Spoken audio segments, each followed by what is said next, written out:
Just want to take a moment to thank a cross-section of coalition of organizations like Public Bank LA, UFCW, Inclusive Action, ACE, and others for their strong support and advocacy of this effort over the past several years. I also want to thank our former colleague Herb Wesson for originally bringing this idea to council to get the ball rolling, and Assemblyman Miguel Santiago for his leadership at the state level, which created the framework that allows municipalities to implement their own financial institutions.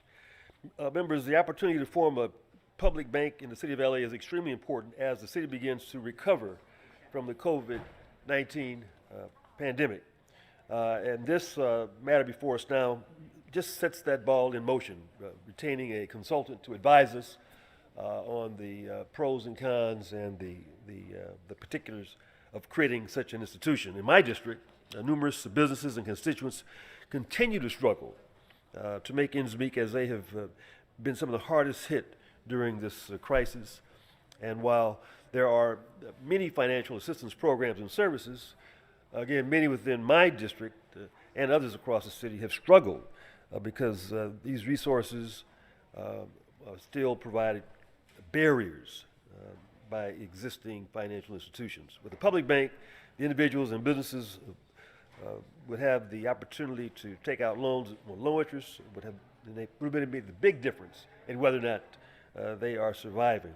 So, again, members, this measure before us sets a study in motion, retains puts out an RFP for a consultant to advise the city on whether or not a public bank makes sense, and if so, how it should be organized and formed. Again, I think we owe it to our constituents to provide as many resources as possible. This is one that has a great deal of promise, and I urge an aye vote to get the ball rolling.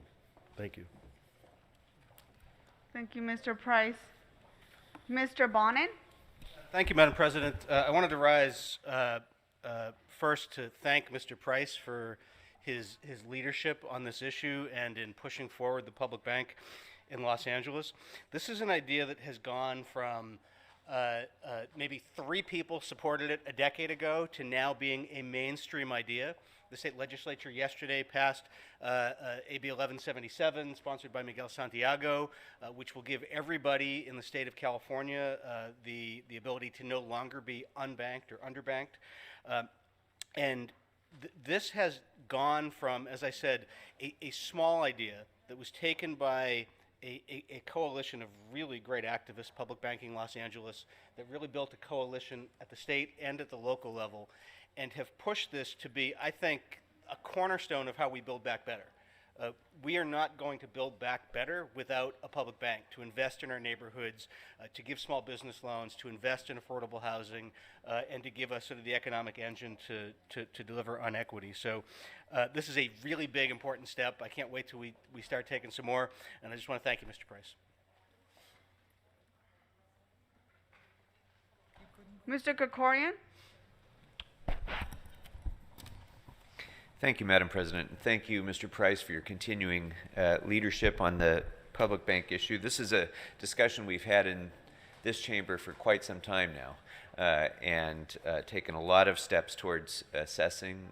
When the motion was originally introduced to assess the feasibility of this, 7 of us signed on to that motion 4 years ago.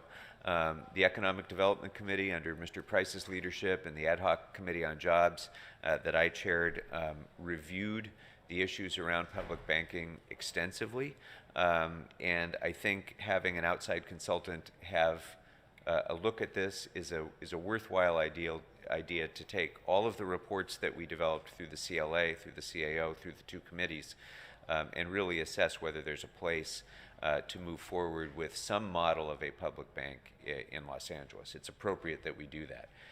I will say that there are many questions still to be answered around that, and that is part of the point of having an outside consultant.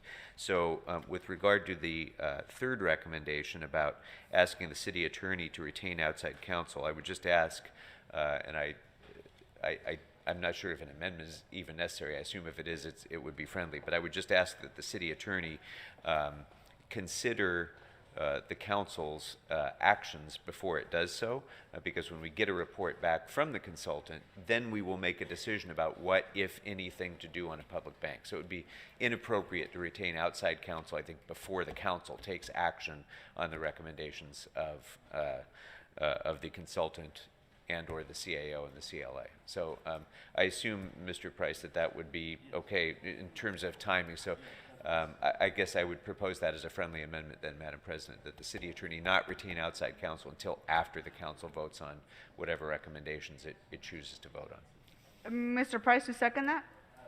Yeah, thank you. Mr. De León?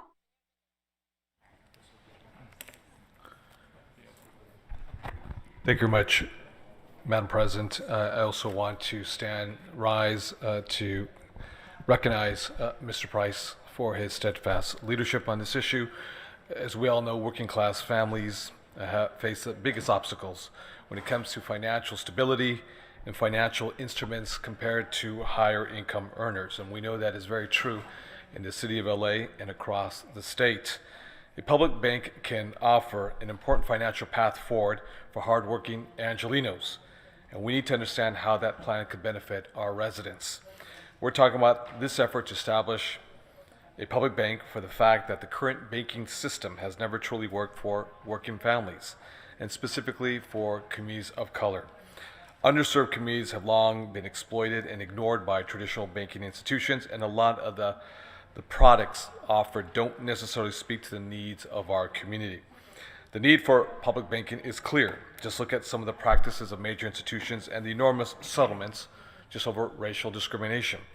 There's no wonder that the movement toward public banking has garnered such strong opposition from the traditional banking industry.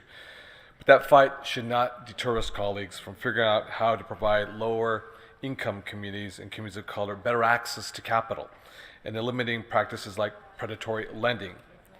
Another important aspect about public bank is that it can allow for opportunity to recapture money that we're paying to private shareholders to invest in our very own communities. Right now, as we know, many big cities are handcuffed currently by large financial institutions. It doesn't make sense that Los Angeles has only one option when it comes to investing, borrowing, and utilizing our capital: big Wall Street banks. We know that we can do public banking because we're already doing something like this in the state. A few years ago, I had the honor to pass groundbreaking legislation that we know today as CalSavers Retirement Program.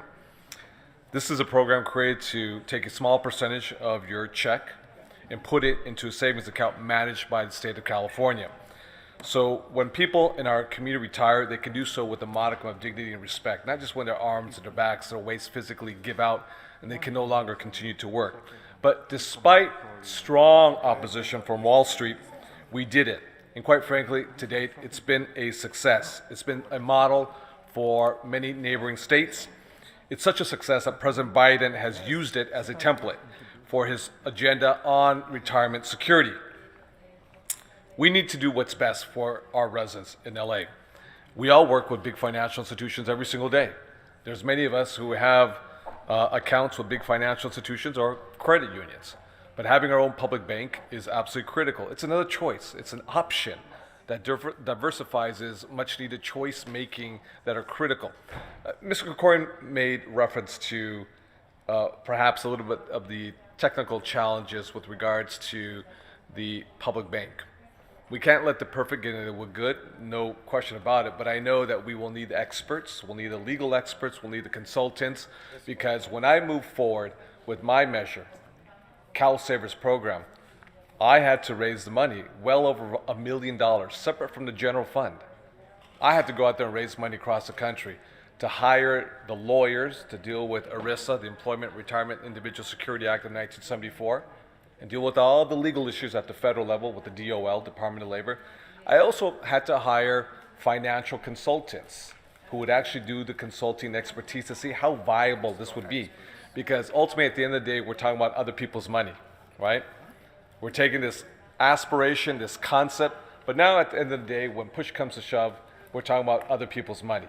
and how we can't lose that money. So that will come with time, and we shouldn't let the sort of major obstacles are put in our way to say, well, we shouldn't do this. It's too complicated. The fiduciary responsibility will fall on the city's shoulders ultimately at the end of the day, where the buck will stop, and we can't leave taxpayers on the limb.